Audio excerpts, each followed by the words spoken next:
She came back a year later, but I was already gone. Before we start, I'd love your support to reach 1,000 subscribers. It means the world.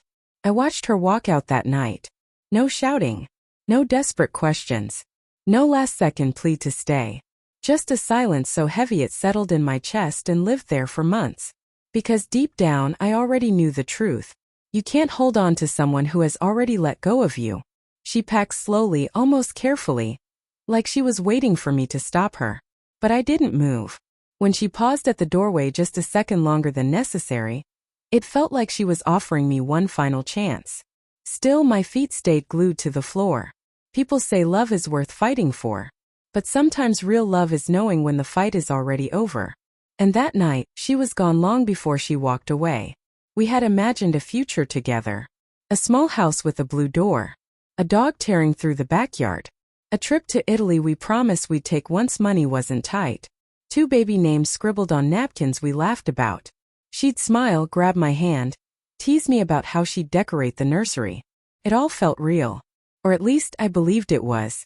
But somewhere between all those plans something shifted. I saw it in the way her eyes wandered during conversations. In how her touch became routine instead of intentional. Still I held on. Still I hoped. Right up until the night she didn't. The days after blurred together. Mornings without goodbyes. Nights without her telling me to drive safely. It's strange how someone can be your entire world one day, and nothing but empty space the next. I didn't delete her number. I didn't tear up our photos. I just drifted through life, half alive, half waiting, convinced she'd remember what we were. Healing didn't arrive dramatically. No emotional breakdowns. No movie-style realizations about self-worth. No symbolic burning of memories. Just cold coffee. Silent mornings. Lonely drives with an empty passenger seat. Friday nights staring at ceilings, wondering if she ever thought of me. She never reached out. Not once. And every day without a message chipped away at me, teaching me something painful. Maybe I was easier to forget than I ever imagined. Then, almost exactly 1 year later, someone knocked on my door. A gray afternoon.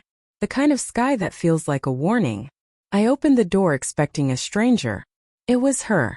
Her hair was longer. Her face thinner. Her eyes, once full of mischief, now carried something heavier. Regret. She held a worn cardboard box in her arms. No hello. No smile.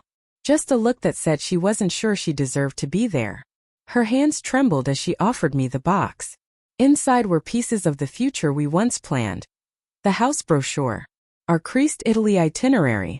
A tiny pair of baby shoes she bought just in case. Old photos. Ticket stubs. Notes from cookbooks. Our past packed neatly into a box. I couldn't move. I couldn't even swallow. Then she spoke. I thought I could start over.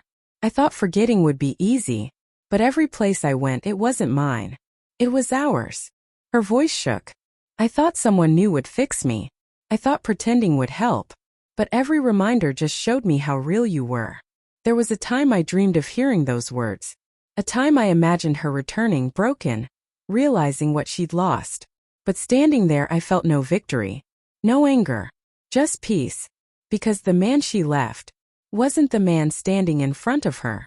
I had already learned how to live without the pieces she shattered. No apology, no matter how sincere, could change that. She set the box down gently like it was something sacred. I'm not here to ask for another chance, she whispered. I just needed you to know what we had was real. You were real. I just wasn't strong enough to stay. I nodded. No heartbreak. No resentment. Just gratitude. She turned and walked away. No promises. No maybe someday. Just 2 people who once planned forever. Ending as a lesson. I closed the door. Sat on the floor. Opened the box. One memory at a time. One emotion at a time. And finally, I let it go. Because sometimes the people we love most don't stay. They just teach us how to survive without them. And sometimes when they return, it isn't to begin again.